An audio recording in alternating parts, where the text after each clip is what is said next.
Hi everyone, welcome to TV and Crime with Alex Clementine, where I post videos weekly on TV and crime. However, I wanted to do something a little bit differently today. I wanted to discuss how to get out of a funk. I personally have been in one recently, and I wanted to kind of share what I've been using to get myself out of it. So what a funk is for me, and it could be something completely different for every individual experiencing one. But for me personally, I'm feeling anxious, a little bit frustrated and overwhelmed, sometimes a bit irritated, maybe a little bit depressed, and I've just been, it's been a bit difficult to get myself out of it. But over the past few years, whenever I feel this way, I've kind of acquired a few, mental tools that I've been using. And along with that, this time around, I've sought out therapy, which has helped a lot. So I kind of wanted to just give some tips to anybody who could be experiencing those feelings as well. And with that said, let's get into it. So my first tip would be to challenge your inner voice. You know the voice I'm talking about. We normally have a voice when we're trying to pump ourselves up for something. Say if you're going to a big interview, maybe you go into the mirror and say, you got this. You're going to do the thing and you're going to get the shit. You got this. But sometimes we may also have another voice that's telling us essentially, you're not very good and they're all just going to see that you're an imposter. Or maybe it can be applied to other situations. Like, oh, I know your friends invited you to that party, but it's really because they don't like you, but they just want to not, make you feel too bad about it. Or don't invite that girl over because the second she sees that Magic the Gathering collection, she's going to run for the hills. And you need to challenge that inner voice. So some things that I tend to use for that is music. I just drown it out. Sometimes I listen to music that's incredibly loud. Sometimes it can be something that's very empowering or soothing. My top 3 artists that I tend to listen to for it would be Lizzo. She's so empowering. She just makes you feel just so loved. She makes you feel like she loves you so much that you want to fucking love yourself. And it makes you remember, hey, I forgot I'm awesome. Check. Another person would be Angel Hayes. She's just a powerful hip-hop artist that no one apparently seems to know, which is really sad.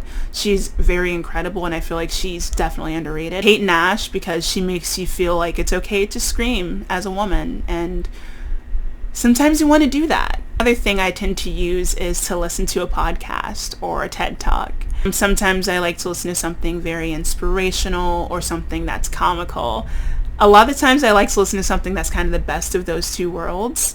I feel like humor is the best medicine. Not the best medicine. There's also, antidepressants for depression. When you can find humor in little things and find a conversation, which I feel like a podcast can be like a conversation that you're witnessing rather than experiencing for yourself. But sometimes that can kind of make you, even for a moment, forget what's going on. 2 of my top podcasts for getting myself out of the funk and kind of getting into something that gets me out of my head for a little bit is The Friend Zone. It's all about mental wellness and just self-care, and they're very funny. They talk about music. It's amazing. And our Ho Uprising especially as well. They're very sex positive, and both those podcasts are also definitely melanated. They're both phenomenal. They're very great podcasts, very relatable. Another thing I tend to do is to find a new inner voice. Sometimes that can be a YouTuber that just makes me laugh and again get out of my head for a little bit. Or sometimes that can be a friend that I can just talk to for a bit and, gain some perspective. And other times I try to look inward. I try to sometimes just look in the mirror and speak affirmations, Tell myself, you got this. You're going to do the thing and you got this. And you're having a rough time right now, but you're going to find the light at the end of the tunnel. Just keep digging. Just don't stop digging. And sometimes you need to hear that. And sometimes you have to repeat it over and over and over. Sometimes you have to do it as a daily ritual. But whatever you can do to make yourself drown out that inner voice. Another thing that I like to use, again, with that inner voice is rational thinking. My inner critic hates rational thinking because they're working on my fear. They're working on my fear of having a rough conversation that I need to have with someone. They're working on my fear of thinking that everyone hates me. They basically want you to feel at your worst. So tell yourself or remind yourself that, hey, that's probably not going to happen. But if it happens anyway, I'm going to get through it. And constantly tell yourself that. Another thing that I like to use as my second tip is to get moving. And movement can be different for everybody. For me, I tend to use dancing. Sometimes I can just dance to some choreography that I find, or sometimes I just put on some music and just keep moving. It's not important staying on beat or whatever. I'm just getting out of my head and into my body and staying present. Or I like to use yoga. I feel like yoga is like meditation and movement. And I can't stay in that conversation that I'm having with my inner critic if I'm moving in yoga. At least not for a long period of time, because I'm constantly hearing a softer voice that's telling me, okay, do this, do that. Or maybe you don't like yoga or dancing. Maybe you like to jog. Maybe you want to just keep running. Sometimes that can help declutter the head as well. And maybe you don't like any of those things. Maybe you want to do some sit-ups while hate watching Riverdale, and that is okay too. No judgment here. So my third tip would be to change my space. Sometimes that could be me physically rearranging my normal space. Maybe I'll arrange my furniture differently or clean up, vacuum, and just feel cleansed all around. Other times that can be me physically leaving my normal space and going into an unfamiliar one. Maybe I'll go to an event that's in a local event in the city. Maybe I'll just go to a park and sit on a bench. I feel like being in a physical space that I'm unfamiliar with requires me to be present. And my fourth tip would be to celebrate the small victories. Reflect on your day or maybe your week and think about all of the achievements you've made. Maybe you had that annual mammogram that you've been trying to schedule for months, or a prostate exam, because those things are important and people constantly forget them. Go you. Or maybe you did yoga for 20 minutes a day, or you did a jog for an hour a day. Those are all achievements. Maybe you were only able to get out of bed and take a shower. That's an achievement. Find gratitude in the achievements that you've made and be kind to yourself, because the world craps on you enough as it is. You don't need to contribute to it. Also, I encourage you to record these victories in a journal. All of them. Anything that you can think of that you've done in the past and all of the things that you're doing right now.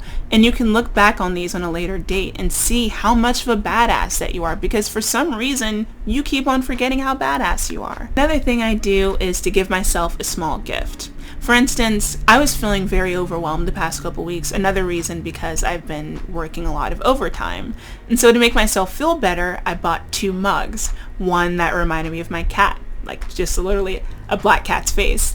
And the second one reminded me of Halloween, which is my favorite holiday. And so it was something small, but it made me feel better even if it was for a moment. Or maybe you don't like mugs. Maybe you want a sex toy.